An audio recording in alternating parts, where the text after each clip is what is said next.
नमस्कार दोस्तों, मैं अनिल गौतम इस चैनल में आपका स्वागत करता हूं।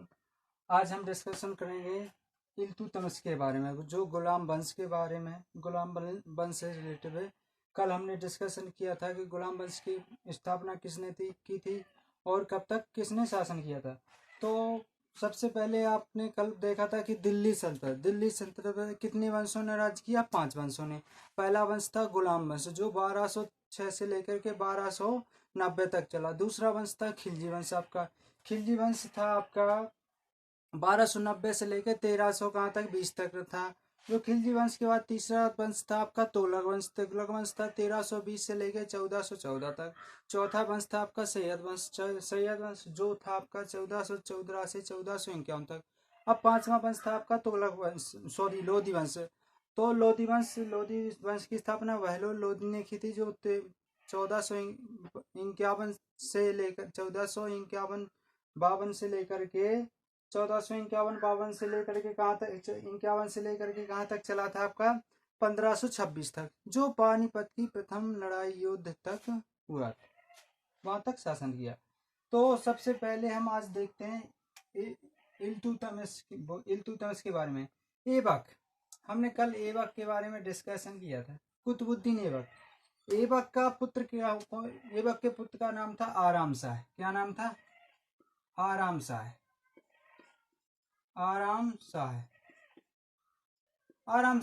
आराम शाह ने लगभग 8 माह तक शासन किया।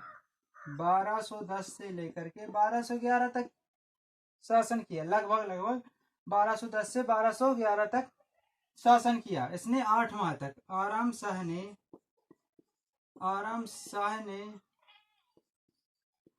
8 माह तक शासन किया।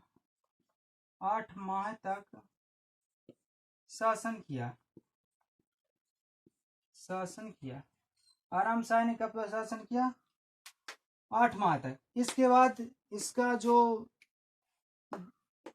ऐबक का दामाद हुआ कुतुबुद्दीन ऐबक का दामाद हुआ इल्तुतमिश ने आराम शाह की हत्या कर दी और गद्दी पर 1211 में बैठ गया।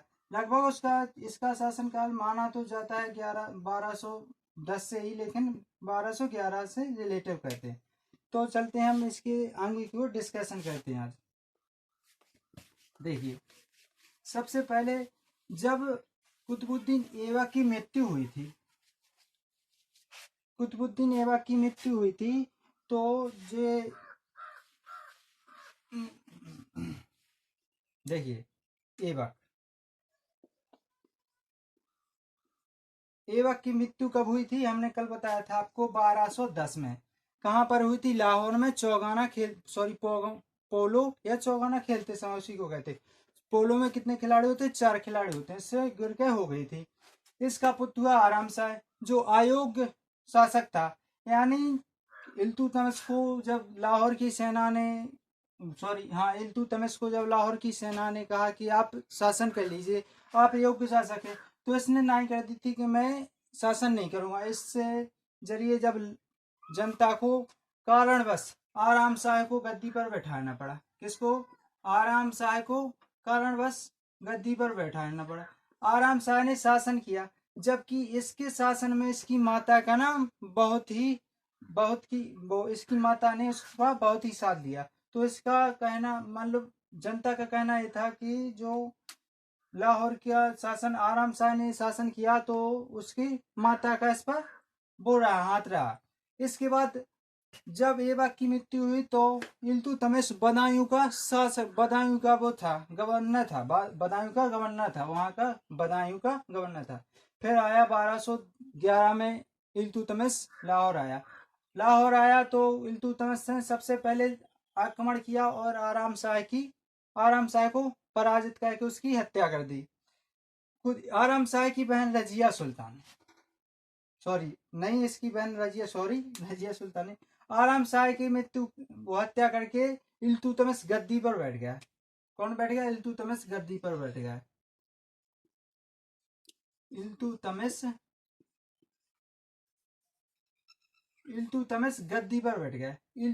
गद्दी पर बैठ गया। इल्तुतमिश गद्दी पर कब बैठा? 1210 ईस्वी में माना जाता है, लेकिन इसको 1210 ईस्वी में 1210 ईस्वी में गद्दी पर इल्तुतमिश 1210 ईस्वी में गद्दी पर बैठा। कब बैठा? 1210 ईस्वी में गद्दी पर बैठा।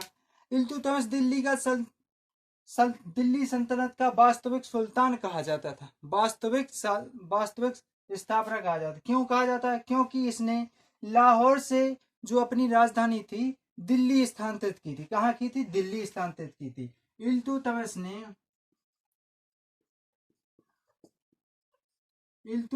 ने अपनी राजधानी लाहौर से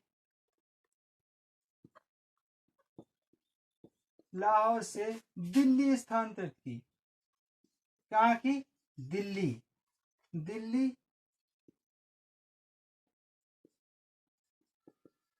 स्थानांतरित की। तो इसीलिए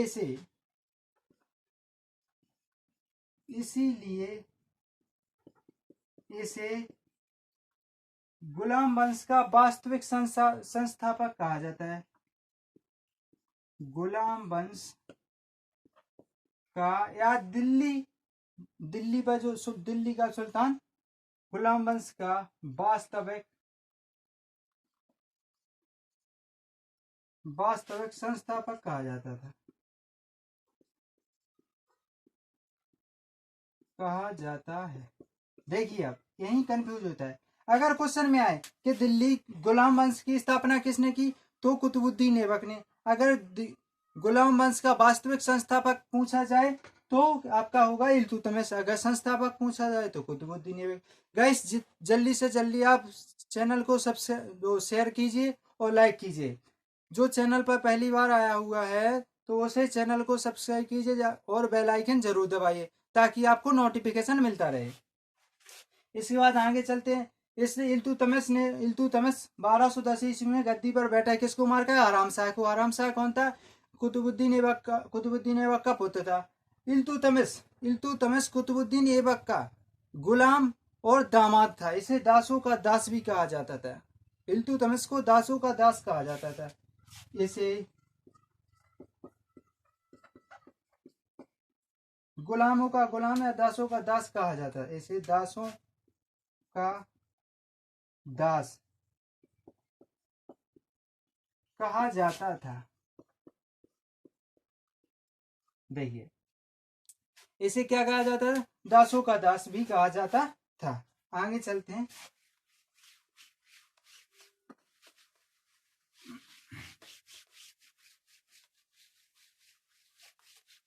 ये हमने शॉर्ट बता दी। अब चलते हैं। देखिए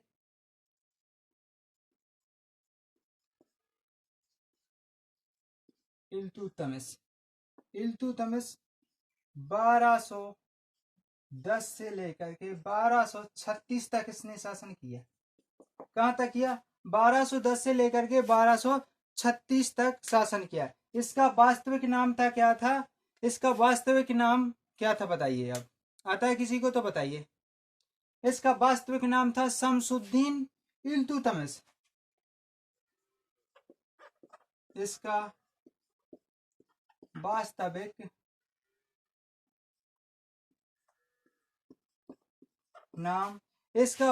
नाम क्या था? शमसुद्दीन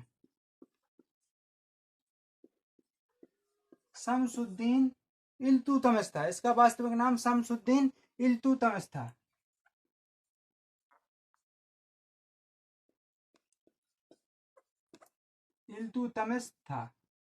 इसका वास्तविक नाम शमसुद्दीन इल्तुतमिश था।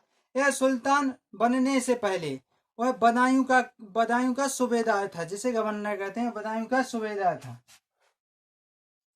यह दिल्ली का, अभी बताया हमने जब, दिल्ली का यह दिल्ली का क्या बने? सुल्तान बनने से पहले। यह दिल्ली का सुल्तान बनने से पहले पहले बदायूं का सूबेदार था।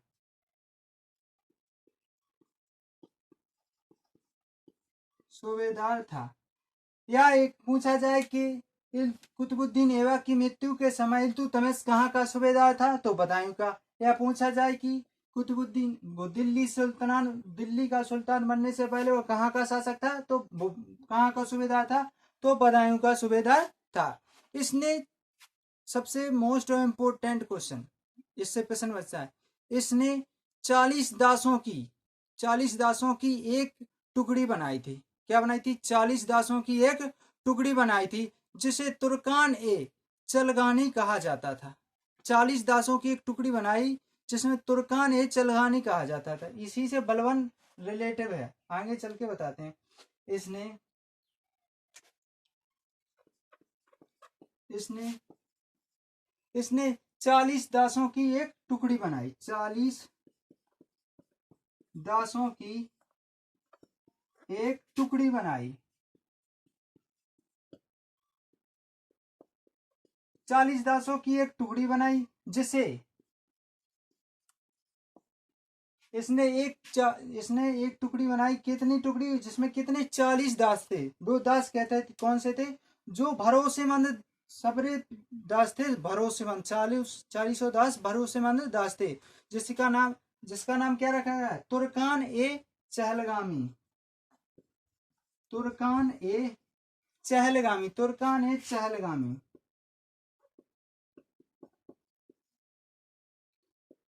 जिसे तुर्कान ए चहलगामी कहा जाता है। इसने 40 दासों की एक टुकड़ी बनाई जिसे तुर्कान ए चहलगामी कहा जाता है। इसे वास्तविक सुल्तान का दर्जा कब मिला था? इसे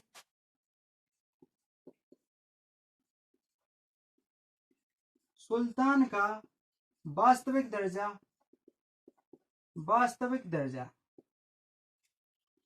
इसे सुल्तान का वास्तविक दर्जा 1229 में मिला था। कब मिला था? 1229 में मिला था। किसने दिया था इसको? बगदाद के खलीफा ने दिया था।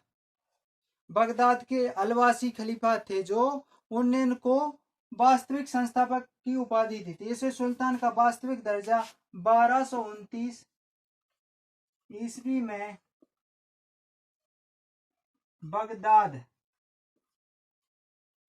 बगदाद के खलीफा, बगदाद के अलवास खलीफा, बगदाद का कौन था? अलवास खलीफा, अलबासी बोलते हैं जैसे, अलबासी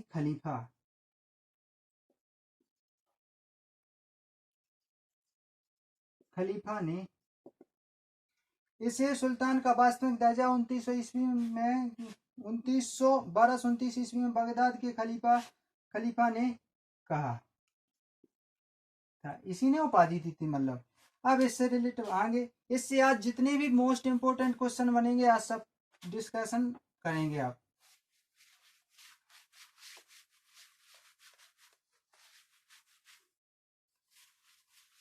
इसने कुतुबुद्दीन ऐबक के कार्यों को पूर्ण किया।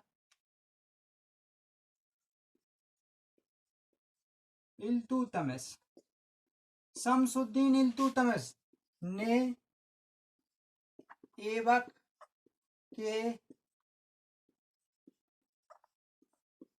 कार्यों को पूर्ण करवाया। जैसे कि अजमेर में भी इसने एक मस्जिद बनवाई थी, और और इसने जो दिल्ली में कुतुब मीनार है उसका भी पूरा निर्माण करवाया था। किसने? खुद इल्तुतमिश ने। भारत में सबसे मोस्ट क्वेश्चन और बनता है कि भारत में शुद्ध अरबी सिक्के सर्वप्रथम किसने चलवाए थे? भारत में शुद्ध अरबी सिक्के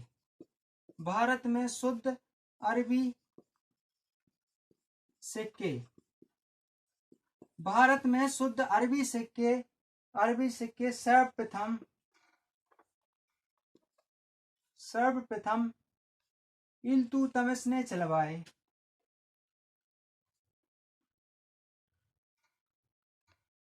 इल्तुतमिश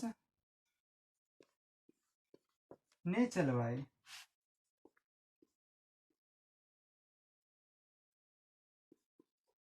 किसने चलवाए? इल्तुतमिश ने चलवाए। सैफ ने। इल्तुतमिश ने कौन? शुद्ध सोने, शुद्ध अरबी सिक्के इल्तुतमिश ने भारत में सबसे पहले चलवाए थे। इसने चांदी का टांका, चांदी का टंका और चांदी का टंका और तांबे का जीतल चलवाया था इसने, जिसमें चांदी का टका और पीतल का वो, हाँ, तांबे का जीतल चलवाया था। लाहौर से दिल्ली स्थानांतरित राजधानी किसने की? इसने अपनी राजधानी, इसने अपनी राजधानी लाहौर से दिल्ली स्थानांतरित की। कहाँ की? दिल्ली स्थानांतरित की। इसने अपनी राजधानी लाहौर से दिल्ली स्थानांतरित की। कहां से? दिल्ली से, वो लाहौर से दिल्ली स्थानांतरित की। इसीलिए इसे दिल्ली का वास्तविक सुल्तान कहा जाता था, या गुलाम वंश का वास्तविक संस्थापक कहा जाता था। भारत में पहला मकबरा निर्मित करने वाला शासक भी इसे कहा जाता था। भारत में पहला मकबरा निर्मित करने वाला शासक इल्तुतमिश था। शासक इल्तुतमिश था। कौन था? शमसुद्दीन इल्तुतमिश था। भारत में पहला मकबरा निर्मित करने वाला शासक कौन था? इल्तुतमिश था। इसी ने एकता प्रणाली बोलते हैं इसे, एकता प्रथा का निर्माण चलाई थी। इसमें एकता प्रथा क्या हम बताते हैं, देखिए।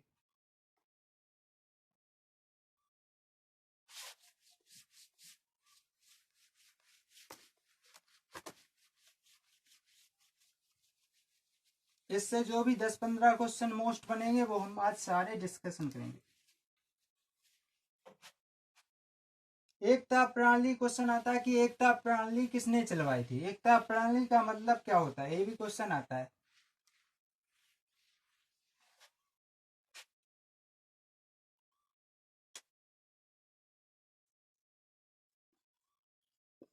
इल्तुतमिश ने एकता प्रथा, एकता प्रणाली या इसे ही प्रथा कहते हैं, की शुरुआत की या चलवाई। शुरुआत चलवाई की। एकता प्रणाली का मतलब क्या होता है, देखिए आप। एकता प्रणाली का मतलब होता है सेना को भूमि दान देना। क्या होता है? सेना को, सैनिक हैं जो, सैनिकों को भूमि दान देना, भूमि दान देना।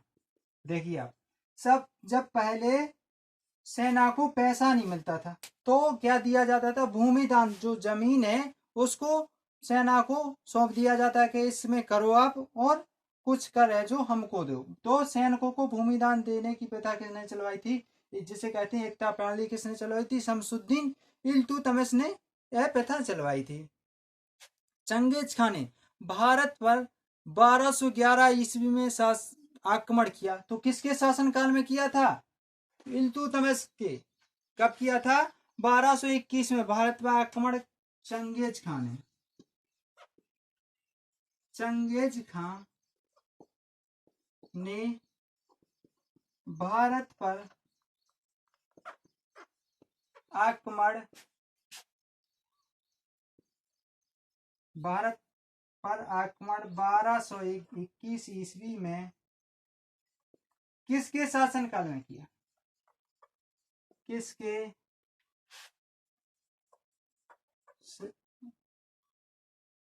किसके शासनकाल में किया? तो क्वेश्चन बनेगा आपका इल्तुतमिश के शासनकाल में। किसके? इल्तुतमिश के शासनकाल में। इल्तुतमिश के शासनकाल में। शासन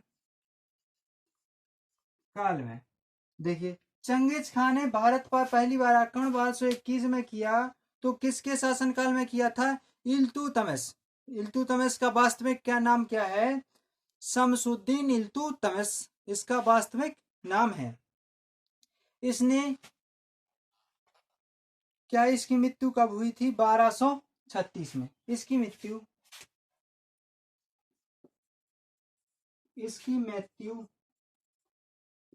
1236 ईस्वी में हुई थी। इसने 26 वर्ष शासन किया। कुल कितनी वर्ष शासन किया? 26 वर्ष शासन किया। इसने कुतुब मीनार का निर्माण भी पूरा कराया। क्या है? इसने कुतुब मीनार का निर्माण भी पूरा कराया था।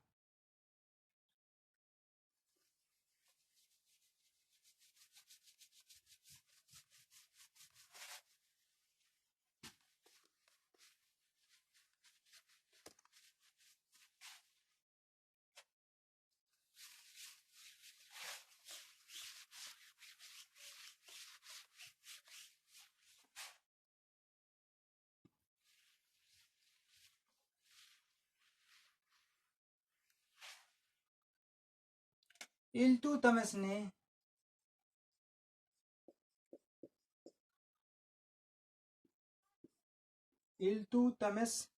ने कुतुब मीनार का निर्माण पूरा कराया। निर्माण पूरा कराया। देखिए, ये है इस आज का सेशन। इल्तुतमिश ने किसका निर्माण पूरा कराया है? कुतुब मीनार का निर्माण पूरा कराया है। जे कुछ समय बाद, निर्माण कराने के पश्चात कुछ समय बाद ये गिर जाती है। फिर इसका एक मंजिल जो कुतुब मीनार गिर जाती है। कुतुब मीनार की ऊंचाई कितनी है? हमने कल बताया था, डिस्कशन किया था कि इसकी ऊंचाई 73 मीटर है। कितनी है इसकी ऊंचाई? 73 मीटर है। और इसी के समथिंग समथिंग लगभग वो हमारा जो आगरा में ताजमहल है, यूपी में ताजमहल है, उसकी भी ऊंचाई 73 मीटर स्थित है। इस मान लो 73 मीटर है। गाइस, अगर यही है आज के क्वेश्चन। इससे ज्यादा क्वेश्चन कुछ नहीं बनते हैं इल्तुतमिश से। गाइस, अगर चैनल अच्छा लगा हो तो लाइक और सब्सक्राइब जरूर कीजिएगा। अगर जो भी कुछ, अगर इसमें आपको कमी या डाउट हो तो आप कमेंट बॉक्स में लिख करके जरूर बताइए। गाइस, कमेंट बॉक्स में आप ये भी लिखिए कि आप कहाँ से हैं, ताकि मुझे पता चले कि कौन हमसे जुड़ा है। गाइस, हम आगे कल पढ़ेंगे रजिया सुल्तान, जो भारत में पहली शासका बनी। रजिया सुल्तान कौन थी? इसका विवाह किससे हुआ? इसने शासन कब तक किया? इसके बारे में डिस्कशन करेंगे कल। तो गाइस, जल्दी से जल्दी आप चैनल को सब्सक्राइब कीजिए और लाइक कीजिए। जय हिंद दोस्तों।